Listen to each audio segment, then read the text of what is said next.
മഹാമനുഷ്യന് വേണമെങ്കിൽ ഒരു നോക്ക് കണ്ടോളൂ. ചിരിക്കരുതേ. ദയവ് ചെയ്തിട്ട് എന്നെ അത് വിശ്വസിക്കും. ഇദ്ദേഹം പടം കണ്ടിട്ടില്ല. സത്യം സത്യമായി പറയുന്നവനായി രാജാക്കൻ. അദ്ദേഹത്തിന് വളരെയധികം മാനസികമായിട്ട് വിഷമമുണ്ട്. അപ്പൊ സിനിമ കാണാതെ ഫസ്റ്റ് ഷോ കണ്ടത് ഞങ്ങളൊക്കെ ഒരുമിച്ചിരുന്നിട്ടാണ് കണ്ടിരിക്കുന്നത്. വണ്ടി തള്ളാൻ വേറൊരു തന്റെ സഹായം വേണ്ട, ഞാൻ മാത്രം മതി. ഒരു സംശയമില്ല, മലയാള സിനിമ എന്നുള്ളതല്ല, ഏത് സിനിമാ പ്രേമിക്കും അഭിമാനിക്കാവുന്ന ഒരു പ്രൊജക്ട് ആയിട്ടാണ് ഞാൻ കാണുന്നത്. ആ സിനിമയുടെ കണ്ടന്റ് പ്രശ്നങ്ങളുണ്ട്. സത്യസന്ധനായ കള്ളൻ. അതാണ് ലോകം. നമ്മൾ മനസ്സിൽ പോലും കരുതാത്ത ചില ശവങ്ങളായിരിക്കും ചിലപ്പോ നമ്മുടെ ശത്രുക്കൾ. മോഹൻലാലിന് ഈ സിനിമ അറിയില്ല എന്നതാണ് ഇപ്പൊ വലിയൊരു ചർച്ചയായിട്ടുണ്ടായത്. മോഹൻലാലിന് അറിയില്ല എന്നതാണോ? അങ്ങനെ പറയുന്നതിനോട് എനിക്ക് യോജിപ്പില്ല. എന്താ ഉറക്കം വരുന്നു.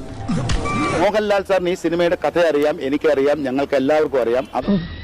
ഒരു കയ്യബദ്ധം നാറ്റുകരുത്. ഇനി തോന്നിയാസം പറഞ്ഞു നടന്നാലുണ്ടല്ലോ നാട്ടിലടിച്ചാൻ സൂപ്പാക്കും. ഞങ്ങൾ ഒന്നിച്ചെടുത്ത തീരുമാനമാണ് ഈ സിനിമ നിർമ്മിക്കണമെന്നും ഈ സിനിമ വരണമെന്നും. വനത്തെ കഞ്ഞില്ലേ ഇതിൽ കൂടുതൽ ഇനി എന്താവാനാ?